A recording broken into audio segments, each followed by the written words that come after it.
Hello dear students, कैसे हैं आप सभी। आशा करती हूँ आप सब ठीक होंगे, स्वस्थ होंगे, अच्छे होंगे। आईसीटी वर्चुअल क्लासरूम देहरादून में आप सभी का स्वागत करती हूँ। मेरा नाम समता है। जैसा कि आप सभी जानते हैं बच्चों, समर वेकेशंस के बाद स्कूल स्टार्ट हुए हैं और आज हम क्लास 12th में चैप्टर नंबर 3 स्टार्ट करेंगे। दैट इज नहीं, चैप्टर नंबर 3 नहीं, चैप्टर नंबर 4 स्टार्ट करेंगे। यूनिट 6 का चैप्टर नंबर 4। चैप्टर नंबर 3 इसलिए कह रही हूँ क्योंकि आपके सिलेबस में जो पहला चैप्टर था जीवों में जनन, वो चैप्टर पूरी तरीके से हटा दिया गया है आपके सिलेबस से। तो अब आपकी यूनिट 6 में केवल 3 ही चैप्टर बचते हैं।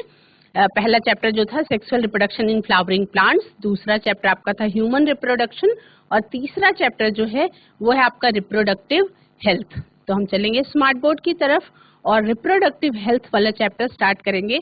और आपको रिक्वेस्ट करना चाहूंगी कि आपका वेकेशंस के पहले ही 2 चैप्टर्स कंप्लीट हुए हैं, sexual reproduction in flowering plants और ह्यूमन रिप्रोडक्शन। तो उन दोनों चैप्टर्स में अगर आपको कहीं कोई क्वेरी होगी, कहीं कोई कंफ्यूजन होगी, तो आप चैट के माध्यम से या हैंड रेज के माध्यम से पूछ भी सकते हैं। चलेंगे स्मार्ट बोर्ड की तरफ और स्टार्ट करेंगे आज रिप्रोडक्टिव हेल्थ। बच्चों, आपका चैप्टर है reproductive health, that is class 12 का चैप्टर नंबर 4, यूनिट 6 का चैप्टर नंबर 4 है आपका रिप्रोडक्टिव हेल्थ। चैप्टर में आपको रिप्रोडक्टिव हेल्थ एक्चुअल में क्या होती है उसके बारे में जानना है कि रिप्रोडक्टिव हेल्थ एक्चुअल में क्या है। तो रिप्रोडक्टिव हेल्थ जो है बच्चों, ये आपने पिछले चैप्टर में ह्यूमन रिप्रोडक्शन के बारे में और उसके फंक्शंस के बारे में पढ़ा था। अब इससे जुड़ा हुआ ही टॉपिक है reproductive health.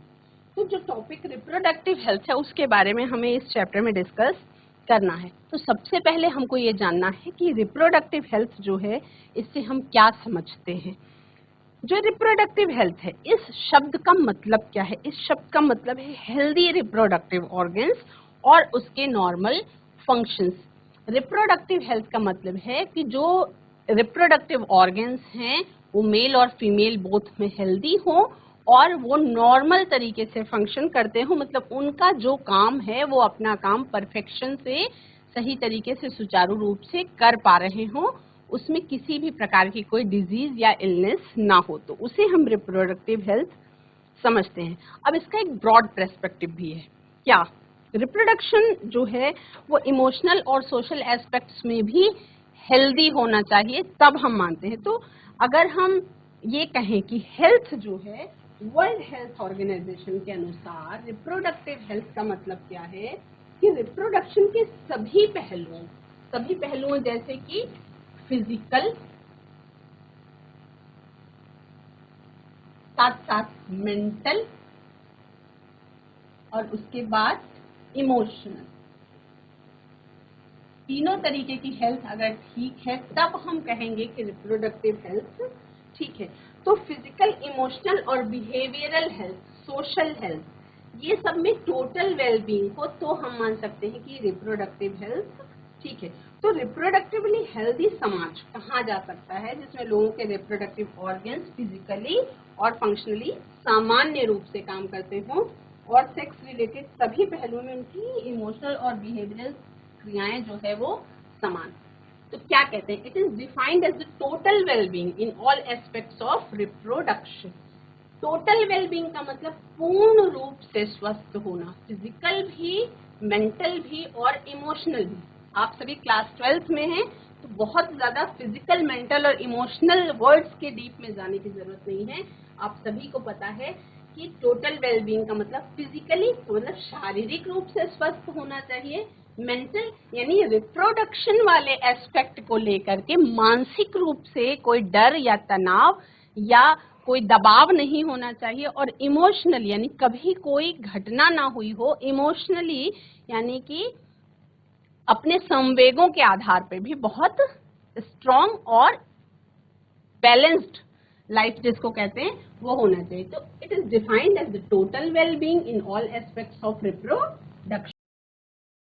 India as a country ensures reproductive health to all, and since 1951, ये ईयर याद रखें, 1951 से successive governments have introduced a number of programs to ensure this। क्या family planning and RCH. RCH का मतलब क्या? Reproductive and child health care programmes. आप सभी को पता है बहुत सारे हर एरियाज में सामुदायिक स्वास्थ्य केंद्र हैं, सरकारी अस्पतालों में इस तरीके के कार्यक्रम चल रहे हैं जिसमें भारत देश में रिप्रोडक्टिव हेल्थ से रिलेटेड इश्यूज को समाप्त करने की कोशिश की गई है और 1951 से ही सभी सरकारों द्वारा इसमें बहुत सारे कार्यक्रम शुरू किए गए हैं और ये कार्यक्रम सुचारू रूप से सफलतम तरीके से चल भी रहे हैं। The aim of these programs is to create awareness among people aspects of reproductive health. अब इन कार्यक्रमों का उद्देश्य क्या है? इन कार्यक्रमों का उद्देश्य ये है कि सामान्य लोगों के बीच में जागरूकता हो।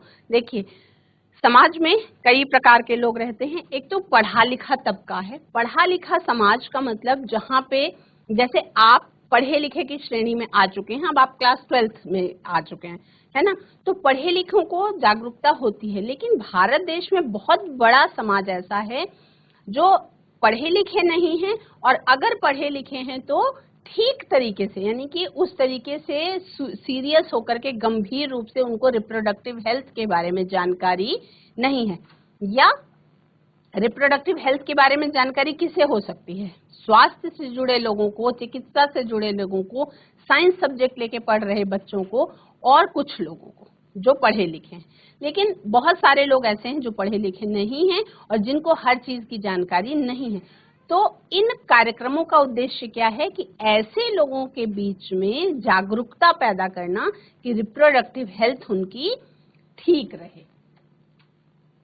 Several audiovisual aids and pamphlets have been developed by both governmental and non-governmental organizations. और इसके लिए बहुत सारे दृश्य श्रव्य सामग्रियां, ऑडियो विजुअल का मतलब टीवी में एड के माध्यम से, ऑडियो विजुअल एड्स का क्या होता है जिसको आप देख भी सकते हैं और सुन भी सकते हैं। तो ऑडियो विजुअल जैसे आप जो देख रहे हैं इस टाइम पे वो ऑडियो विजुअल हुआ, आप देख भी रहे हैं और सुन भी रहे हैं। तो इस तरीके से पैम्फलेट्स यानी पर्चे पे छपवा करके सूचना को और उसको बांटना गांवों में, शहरों में, घरों में, है ना। तो ये सरकारी तौर पे भी और बहुत सारे एनजीओज भी इसमें काम करते हैं। नॉन गवर्नमेंटल ऑर्गेनाइजेशंस का मतलब एनजीओज भी इस क्षेत्र में, इस दिशा में काम कर रहे हैं। तो रिप्रोडक्टिव हेल्थ जो है इसमें विश्व में भारत ही पहला ऐसा देश था जिसने टोटल रिप्रोडक्टिव हेल्थ को एक सोशल गोल के रूप में प्राप्त करने के लिए नेशनल लेवल पे क्या किया, एक्शन प्लान्स और प्रोग्राम्स की शुरुआत की। अब इन प्रोग्राम्स को किस नाम से जाना जाता है? इन प्रोग्राम्स को बच्चों जाना जाता है फैमिली प्लानिंग के नाम से। फैमिली प्लानिंग किसकी शुरुआत कब हुई? 1951 में और डिकेड्स पे समय समय पे इसका असेसमेंट भी किया जाता रहा है। तो रिप्रोडक्शन से संबंधित और भी क्षेत्रों को इसमें शामिल करके इम्प्रूव्ड प्रोग्राम्स की शुरुआत हुई जिसको हम क्या कहते हैं? RCH, reproductive and child health care programmes जिसको हम कहते हैं। अब इसमें ऑडियो विजुअल एड्स और पैम्फलेट्स की सहायता से लोगों को जागरूक किया गया है ना, कि किस तरीके से कैसे आप रिप्रोडक्टिव हेल्थ को अपने मेंटेन रख सकते हैं। तो मेन पॉइंट क्या हुआ कि स्पेशली जो ये जागरूकता फैलाने की कोशिश की गई, स्पेशली एडोलेसेंट ग्रुप को जागरूकता फैलाने की कोशिश की गई और उनको रिप्रोडक्टिव ऑर्गन्स, एडोलेसेंस और उससे संबंधित होने वाले बदलाव, आप 12th में आ चुके हैं, क्लास 8 से ही आपके कोर्स में भी ये चीजें डाली गई हैं ताकि जागरूकता जैसे ही रिप्रोडक्टिव एज आने के पहले ही आपको जागरूकता आ जाए और उसके बारे में आपको नॉलेज हो, सारी जानकारी हो और जो गलत धारणाएं हैं उसके बारे में उस पर आप विश्वास नहीं करें।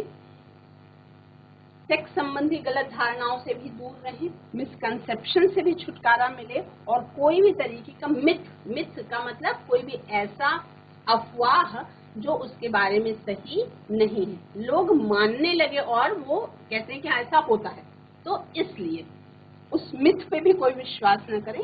तो इस तरीके से लोगों में सेफ और हाइजीनिक सेक्सुअल प्रैक्टिसेस के बारे में जानकारी देना, सेक्सुअली ट्रांसमिटेड डिजीजेस के बारे में जानकारी देना, जैसे एड्स है, सेक्सुअली ट्रांसमिटेड डिजीज में सबसे पहले हम एड्स का ही नाम लेंगे, तो उसके बारे में जानकारी देना, जिससे लाइफ क्या है रिप्रोडक्टिवली हेल्दी हो, मतलब उनकी जो उम्र है ह्यूमंस की, जो रिप्रोडक्टिव एज है एडोलेसेंट के बाद से लेकर के और महिलाओं में 50 साल तक या उसके थोड़े बाद तक भी, और मेंस में तो ऑल ओवर द लाइफ, तो क्या है उस टाइम पे हेल्दी रहे, रिप्रोडक्टिव ऑर्गन्स का हेल्दी होना और उसके बारे में सोशली, मेंटली, इमोशनली, फिजिकली ठीक रहना, यही जो है ये इस चैप्टर का उद्देश्य है कि रिप्रोडक्टिव हेल्थ के बारे में आपको बताया जा रहा है इसमें।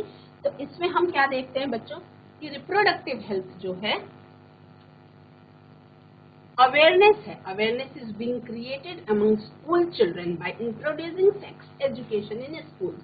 स्कूल्स में अवेयरनेस क्रिएट की जाएगी, है ना, स्कूल चिल्ड्रन के बीच में, यानी कि क्लास 6-7 से ही बताना शुरू कर दिया जाता है, सेक्स एजुकेशन दी जाती है, यानी कि उनको अपने रिप्रोडक्टिव हेल्थ के बारे में जागरूक किया जाता है और किस तरह से वो अपने लैंगिक ऑर्गन्स का, रिप्रोडक्टिव ऑर्गन्स का किस तरीके से वो ख्याल रख सकते हैं, किस तरीके से हेल्दी रख सकते हैं, उसके बारे में भी बात की जाती है।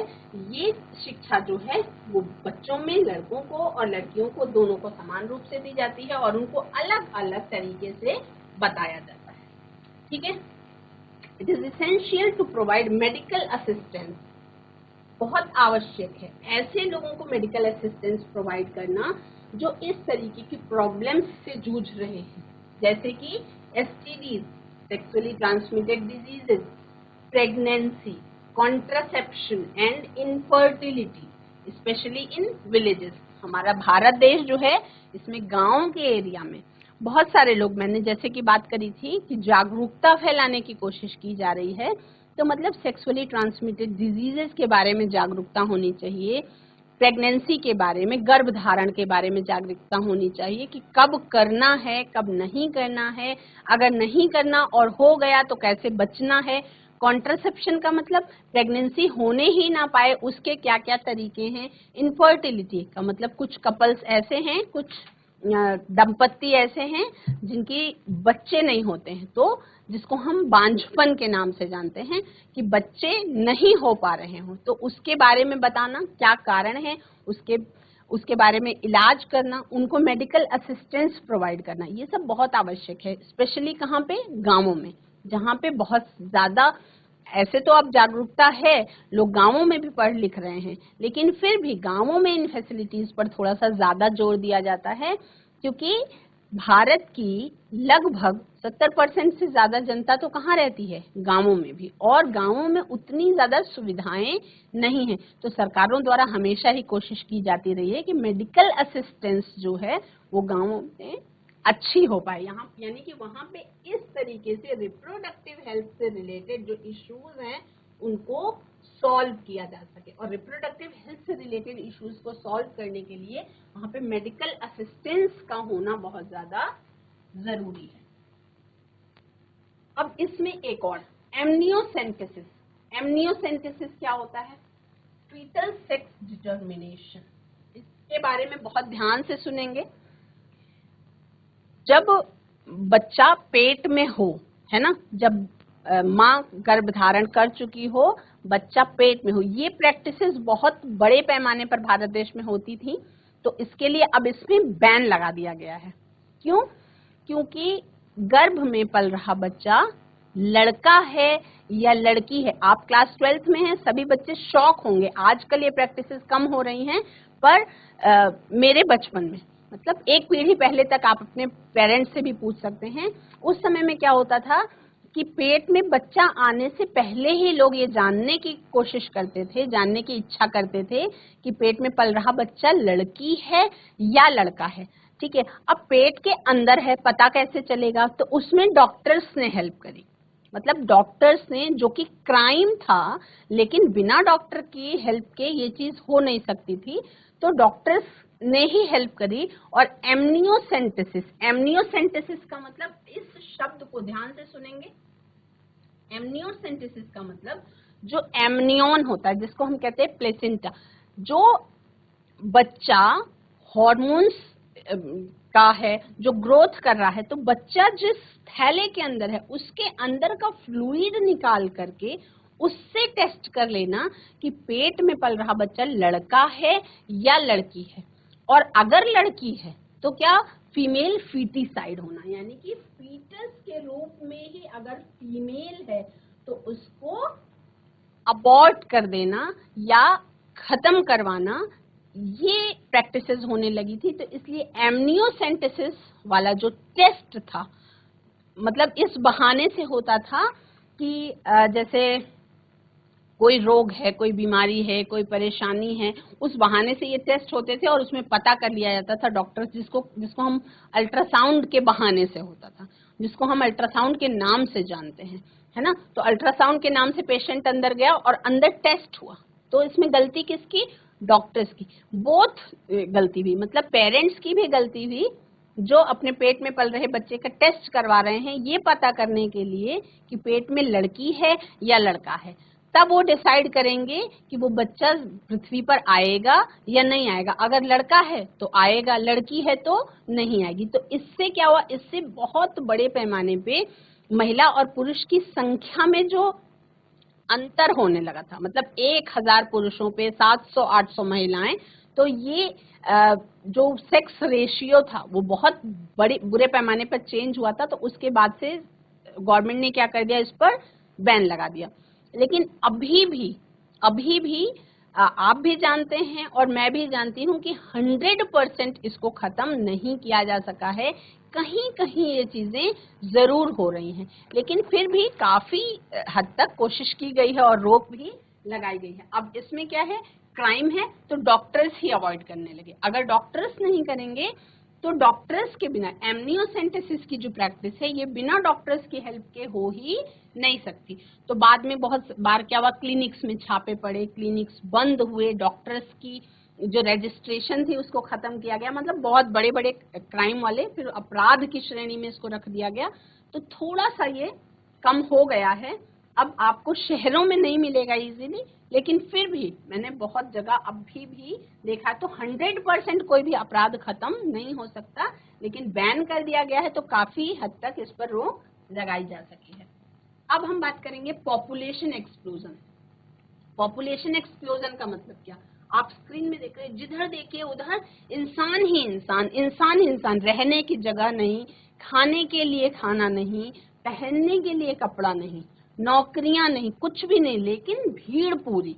भीड़ का मतलब आप अपने बचपन से अभी को देखें, जैसे हम देहरादून से बात करें स्टूडियो से, तो यहाँ पे देखें देहरादून में क्या सड़कों पर इतना ट्रैफिक था, क्या इतने सारे लोग होते थे, शांत शहरों में शामिल था। लेकिन अब बहुत भीड़ भाड़, बहुत बिल्कुल शांति नहीं। तो क्यों? पॉपुलेशन एक्सप्लोजन हो रहा है, यानी कि जनसंख्या जो है एक लिमिट से ज्यादा वृद्धि हो जाना, यानी जनसंख्या पर कंट्रोल ही ना होना, उसको हम कहते हैं पॉपुलेशन एक्सप्लोजन। तो पॉपुलेशन एक्सप्लोजन का मतलब क्या है कि पहले पिछले शताब्दी, यानी जो लास्ट डिकेड था, जो हमारे पेरेंट्स की पीढ़ी थी, उससे और हमारी पीढ़ी में बहुत सारे चेंजेस है। ऑल राउंड डेवलपमेंट हुआ, लोगों की क्वालिटी लाइफ में सुधार हुआ है, लेकिन बेहतर हेल्थ फैसिलिटीज भी दी गई हैं, बेहतर लिविंग कंडीशंस भी मिली। अब बेहतर लिविंग कंडीशन से क्या, कि जनसंख्या जो है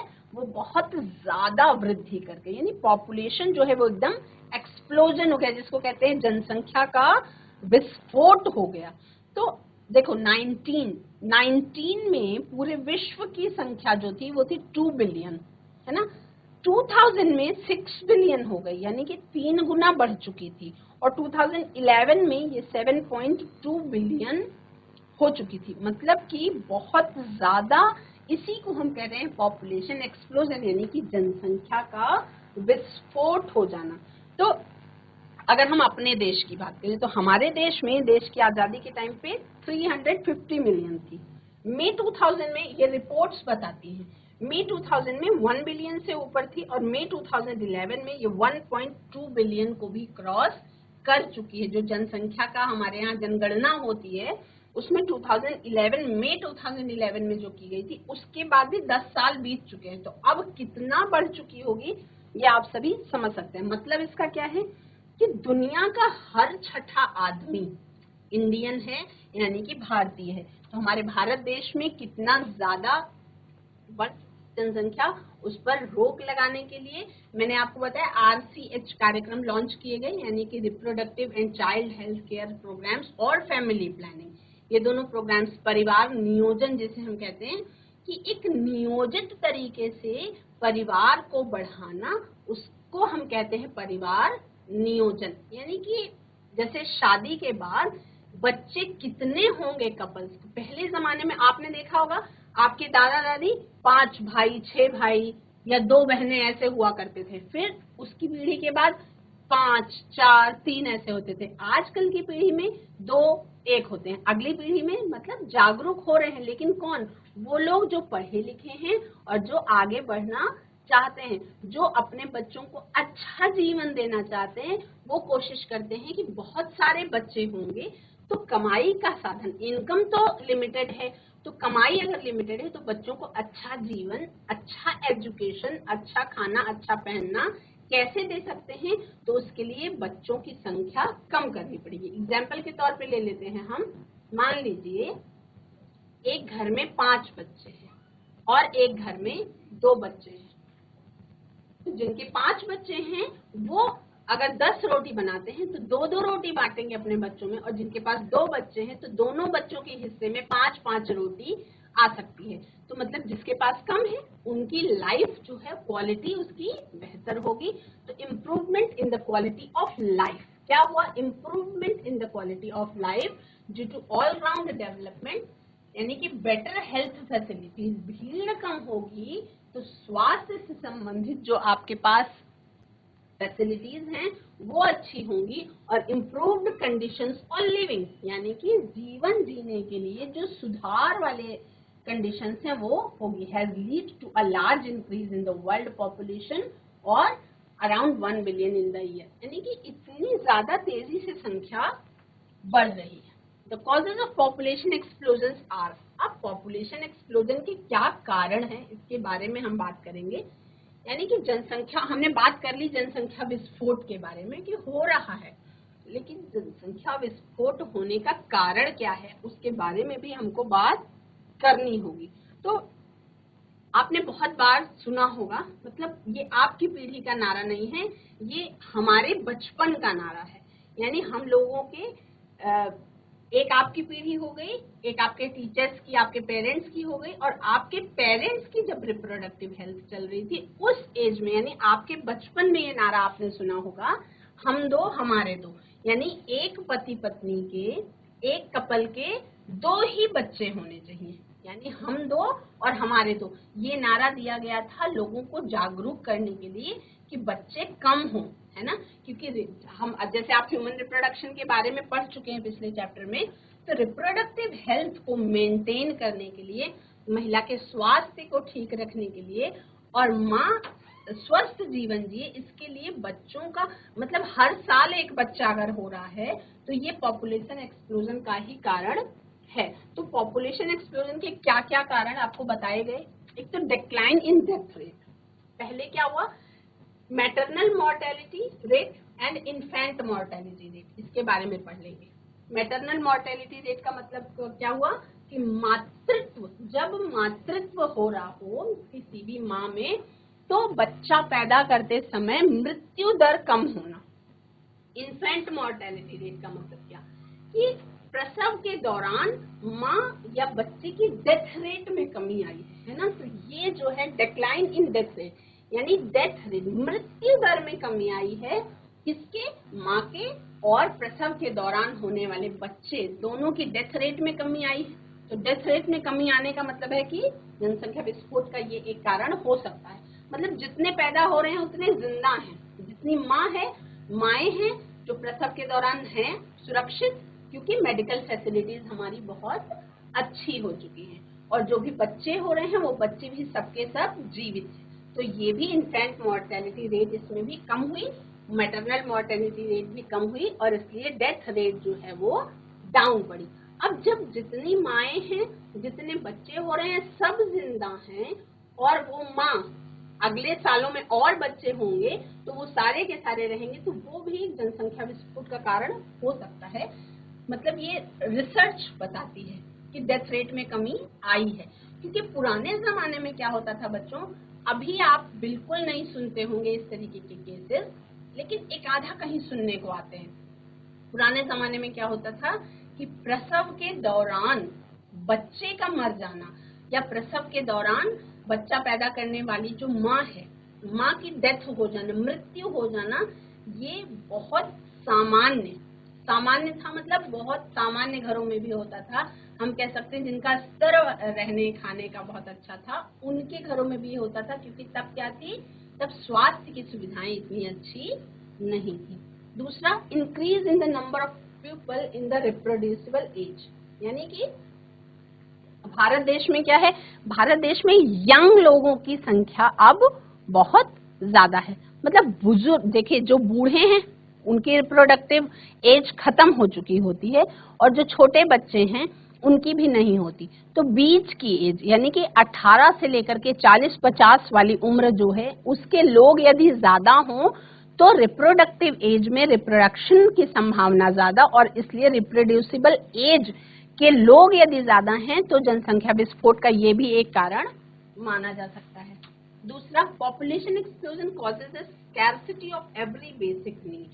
अब इसके लिए पॉपुलेशन एक्सप्लोजन यानी कि जनसंख्या विस्फोट से क्या संभावना है, जो भी हमारी जरूरी बेसिक नीड है, यानी कि सबसे बेसिक नीड क्या है, घर होना चाहिए, कपड़ा होना चाहिए पहनने के लिए, खाने के लिए खाना होना चाहिए, और अब बेसिक नीड में, एडवांस्ड टाइम में बेसिक नीड में हम एजुकेशन को भी रख सकते हैं, हम स्वास्थ्य सुविधाओं को भी रख सकते हैं। यानी कि बेसिक नीड का मतलब वैसे तो केवल जीवन जीने के लिए जो चीज जरूरी है उसे हम बेसिक नीड कहते हैं, लेकिन आज के समय में आप सभी बच्चे जवाब दें कि क्या एजुकेशन हमारी बेसिक नीड नहीं है, क्या शिक्षा, अच्छी शिक्षा पाना हर बच्चे का अधिकार नहीं है। तो ये क्या हुई, आजकल के जमाने के हिसाब से education is the basic need, medical facilities are the basic need, यानी कि स्वास्थ्य की सुविधाएं, अच्छे स्वास्थ्य की सुविधा मिलना, अच्छी शिक्षा मिलना, अच्छा भोजन मिलना, ये तीनों चीजें जो है बेसिक नीड्स में शामिल हो चुकी। तो अगर पॉपुलेशन एक्सप्लोजन हुआ, यानी कि मतलब हो चुका है बच्चों, इसमें कोई, अब उसको कंट्रोल करने की कोशिश की जा रही है, तो जनसंख्या विस्फोट से क्या होगा, हर जो बेसिक नीड है उसमें कमी आएगी। तो हर बेसिक नीड में कमी आने से क्या है, बच्चे कुपोषण का शिकार होंगे, सही तरीके से मेडिकल फैसिलिटीज नहीं होंगी, शिक्षा नहीं प्रोवाइड हो पाएगी, भोजन सही तरीके से बच्चों को नहीं मिल पाएगा। तो ये क्या, इसीलिए नारा दिया गया था कि हम दो हमारे दो, यानी शादी के बाद पति पत्नी को 2 बच्चों से ज्यादा नहीं पैदा करने चाहिए, या 1 या 2 से ज्यादा नहीं। क्यों? क्योंकि 2 की देखभाल, 1 की देखभाल कर सकते हैं, 2 की देखभाल कर सकते हैं, उसमें सरकार भी हेल्प करेगी। लेकिन उसके बाद अगर पॉपुलेशन एक्सप्लोजन, यानी कि एक घर में, पुराने जमाने में एक घर में 10-10 बच्चे होते थे, मतलब एक ही दंपत्ति के 10-10 बच्चे, एक ही दंपत्ति के 7-7, 8-8 बच्चे। और उसके पीछे का रीजन मैंने बहुत सारी अपने गांवों में मैंने बहुत सारा देखा है ऐसा उदाहरण, जहाँ पे 5 बहनों के बाद एक भाई, मतलब एक भाई के चक्कर में 5 बहनें हुई। तो वो जो 5 बहनें हुई वो भी तो पॉपुलेशन एक्सप्लोजन का कारण बनी बड़े होकर के, जब उनकी रिप्रोडक्टिव हेल्थ आई, एज आई, तो उन्होंने भी बहुत सारे बच्चे किए। तो ऐसा करते करते पॉपुलेशन एक्सप्लोजन तो होना ही था, है ना। अब पॉपुलेशन कंट्रोल हम कैसे कर सकते हैं, पॉपुलेशन एक्सप्लोजन की तो बात हो गई, यानी कि जनसंख्या विस्फोट यदि हो चुका है तो पॉपुलेशन कंट्रोल के बारे में हम बच्चों अगली क्लास में बात करेंगे। इस क्लास में हमने पॉपुलेशन एक्सप्लोजन के बारे में अच्छी तरह से बात करी। तो बच्चों, आज की क्लास में आप सभी ने रिप्रोडक्टिव हेल्थ चैप्टर स्टार्ट किया और इस चैप्टर में हमने पॉपुलेशन एक्सप्लोजन के बारे में, जनसंख्या विस्फोट के बारे में बात कर ली। तो आपको ये समझ में आ गया कि इस चैप्टर में आपको क्या क्या पढ़ना है। इस चैप्टर में आपको सेक्सुअली ट्रांसमिटेड डिजीजेस के बारे में पढ़ना है, पॉपुलेशन कंट्रोल के बारे में पढ़ना है और ओवरऑल आपको एजुकेशन देनी है किसके बारे में, रिप्रोडक्टिव हेल्थ के बारे में। तो आज की क्लास में इतना ही। अगले सेशन में हम पॉपुलेशन कंट्रोल के बारे में, यानी बर्थ कंट्रोल के क्या क्या उपाय हैं उनके बारे में बात करेंगे। That's all for today. Have a nice day, take care.